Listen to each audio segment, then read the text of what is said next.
Good morning, adventurers. My name is Ben, and welcome to a morning show where I sit around, drink some tea, and talk about D&D. So first up for T&D today, I have the Gave Me Cookie, Got You Cookie mug. It felt appropriate, as this is kind of my current mental state, or at least it feels like it is the same mental state that Nick was in when he had this slight breakdown. I worked a very long day today, so I'm a little out of it. So we're going to hopefully make this thing work. Inside of it, we have some unplugged tea from Econ Tea. Again, this is the weird, man's tea that I found on the internet, but it ended up being pretty good. So definitely go check that out if you're interested. But getting on to what it is that we are actually talking about today, we are talking about a third-party supplement, as it is Thursday, and I love these days. They're my favorite days, and today we're doing another spell book. This one is Magnum's Tome of Unshackled Spells. This book is another Kickstarter thing that I found a while ago, and I was really excited to get it. It is by Sarson Games. You can find copies of the book on the intranet, wherever you can find them. So definitely go check that out, because it is it's a cool little book, and we're going to take a look inside of it and talk a little bit about what is in here. This is probably going to be a shorter video, both for my own mental stamina and for the fact that this is a pretty small book, and it is actually pretty straightforward in what it has. It has spells in it, and we're going to look at some of them, but it really just has spells in it for the most part. In addition to it being a smaller book in terms of length and everything like that, it is quite literally just a smaller book, which is fun. So I have Call of the Deep still sitting next to my desk. So we are going to take a gander inside of this more average-sized book, more reasonably average-sized book. It is cool because there are random little passages in here and little commentaries, and it's kind of like Tasha's in that this is built from the perspective of Magnum. So I enjoy that little bit of editorialization in there, and I honestly do wish that more books did that, because I think it's fun to get to read it from a certain perspective, because we're being presented with all of the unbiased information. That it's a data book essentially, so having a little bit of extra sidebars in there I like it a lot. This thing has many a spell in it. It's got plenty of good spells in it. It is 150 pages long, and 116 of those pages are actual spells. The rest of them are character sheets, blank character sheets with spell sheets, and a couple of pre-filled spellcaster sheets that are actually pretty cool, as well as obviously glossaries and stuff like that. What I find interesting on here is that there is no individual class spell list. Instead, they have this key at the front here. If you are listening to this, I'm holding up a page that shows a key at the front. Each spell is tagged with one of these little images, and so as you go through it, you can be like, oh, I wonder whose spell list this is on, and they all have icons for the different classes that are associated with it, and you then get to have a quick reference for whose spell list that is on. Does that make it a little bit more difficult for, figuring out, I don't know, where the bulk spell list would be? Sure it does. But that is not the point, because as you flip to a spell, you can go, is this a wizard spell? Yes, it is. Great, let's move on. But that is not really the point. I think that this is a very interesting list of things that they have here, because they have a couple of them on here that we do not see often, and they are at the bottom of this list, so I don't even have to hold for, or there are 3 of them on here. One of them is not at the bottom of the list, but it's still towards the bottom. I don't have to hold for suspense or anything. We have wizards, we have sorcerers, we have bards, we have rangers, we have clerics, we have paladins, we have monks, which is fascinating to me. We have warlocks, we have druids, we have artificers, which is awesome. We don't really get a whole lot of third-party content for artificers because it's not part of the open game license, but I guess having them just as a spell list, perfectly fine. And we have blood hunters. So clearly, Sarson Games has recognized blood hunter as being a official enough class for them to go ahead and throw stuff in here on. This book as I mentioned, has about 116 pages of spells in it, and I have read through pretty much all of them, if not all of them, and they are very cool. They are very cool. I think that there are some of them that are kind of all over the place, and we will talk about one of those in a second here, but let's start with one that I think is actually pretty well balanced.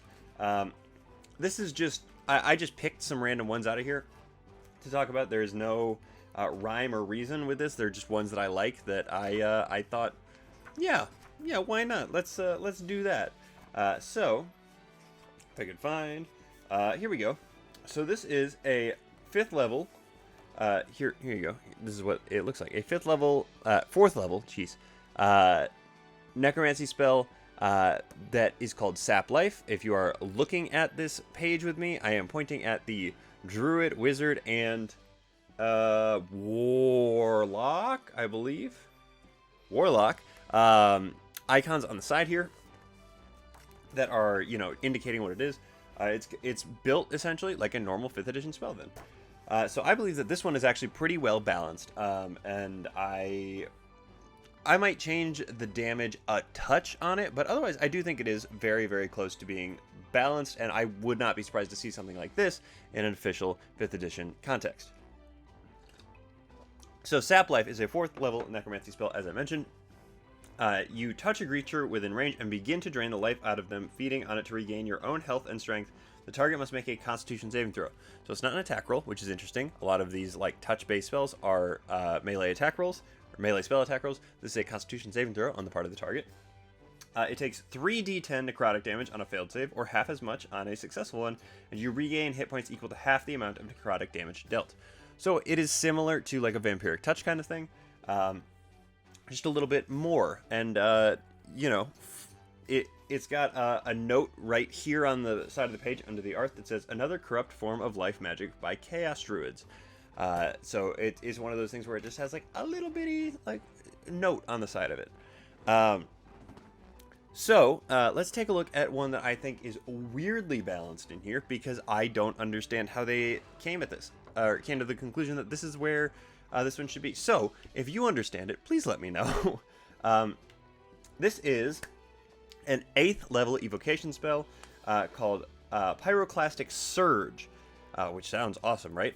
Casting time is 1 action, range is self, a 60-foot cone, and it is a concentration for up to a minute. You summon a wave of flame, smoke, and lightning that shoots forth from your outstretched hands. Each creature in that cone must make a dexterity saving throw. A creature takes 66 fire damage and 66 lightning damage on a failed save, or half as much damage on a successful one. Every creature that fails the save is wreathed in embers and volcanic ash, which ignites them. Until a creature takes an action to douse the flames, the target takes 1d10 fire damage at the start of each of its turns. The ash hangs in the air after casting, making the area count as heavily obscured as well as difficult terrain. So, I understand that heavily obscured and difficult terrain are a nasty combination, but the damage output, as well as the actual resulting effect of the spell, makes me feel like it should be more like a 6, maybe 7th level spell as opposed to an 8th level spell.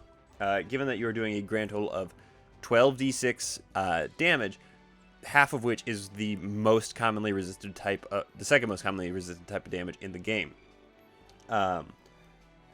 Being set on fire is inconvenient, but it is not it's not something that is gonna just put you out immediately. Oftentimes people who get set on fire will ignore it because it is only a d10 of damage every single round. So it feels like it is slotted a little bit too high to me, I guess. But that's just me. We're going to go on and take a look at, I have 2 more spells that I picked out. They're both some of my favorite spells in the game. The first one is because it's super odd to me, and the second one is because I think it's just fun. So let's start with the super odd one. This one, I think, is wild. And I think it's wild because this was one of the first spells that I saw in this book. So when I tell you that when I flipped open the book and I landed on a 9th level monk spell, monk exclusive spell, I was baffled. I had no idea what I was looking at here. And honestly, it's still bizarre to me because I don't really know in what context they think monks are going to be casting spells, because that's just not what they do. I assume it is supposed to like work in conjunction with like the 4 elements kind of thing and like casting via key points, but that doesn't make any sense at the same time. So, this 9th level evocation spell for monks is called 1000 Cuts. Casting time is 1 action, range is touch, duration is instantaneous. As a part of the action used to cast the spell, you must make 10 melee attacks with your unarmed strike or monk weapon against one creature within the spell's range. On a hit, the creature takes 1d100 non-magical slashing damage. So that's crazy, right? Because you have the opportunity, or the prospect at least, of dealing 1000 damage in an action.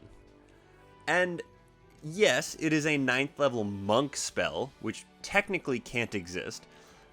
But you're dealing a minimum of 10 damage, which really would suck. But like, if you hit every single one of them, which you probably should based on the fact that you have the ability to cast a 9th level spell at that point, which would mean that you are at least level 17. Presumably your attack bonus is going to be pretty solid at that point.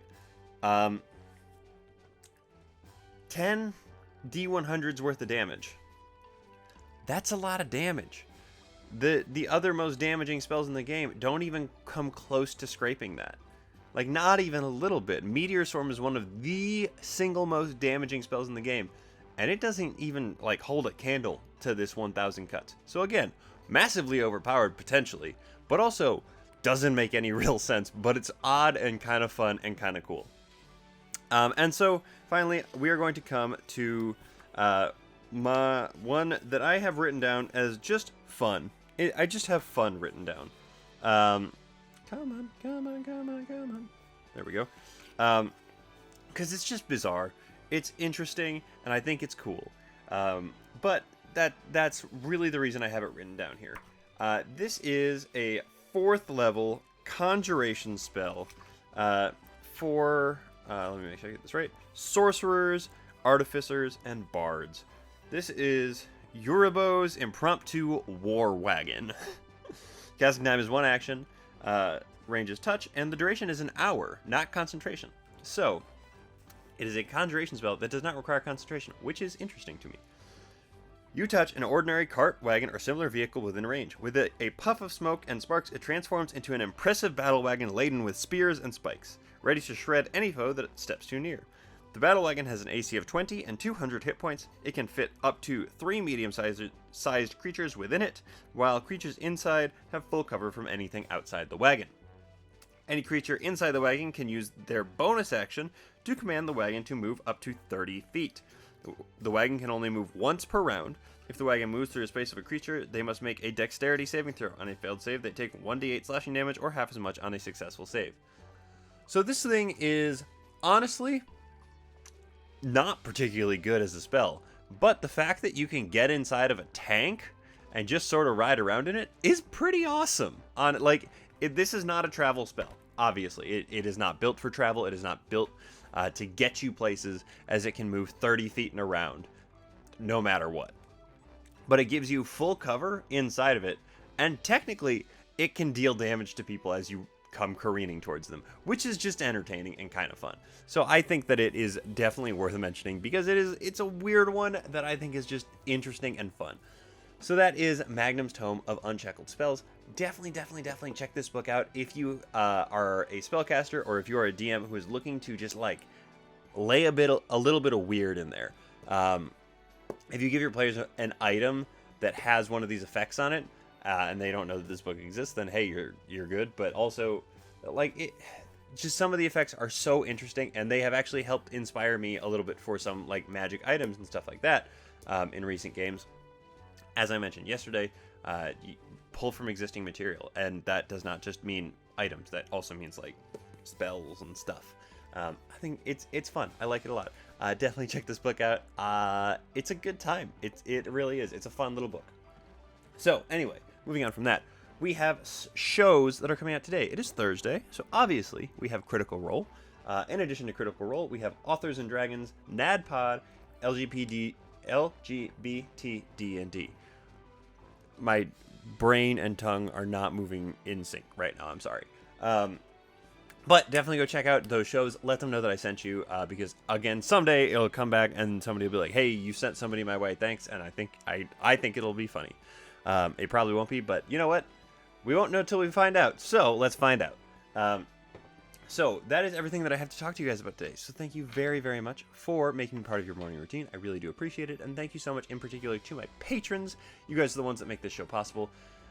If you are interested in becoming a patron, there's a link to my Patreon in the description of this video. Yeah, I think that's everything I need to say on that one. So, without further ado, the sign off. Don't forget, everybody, drink tea, play D&D, and keep on rolling.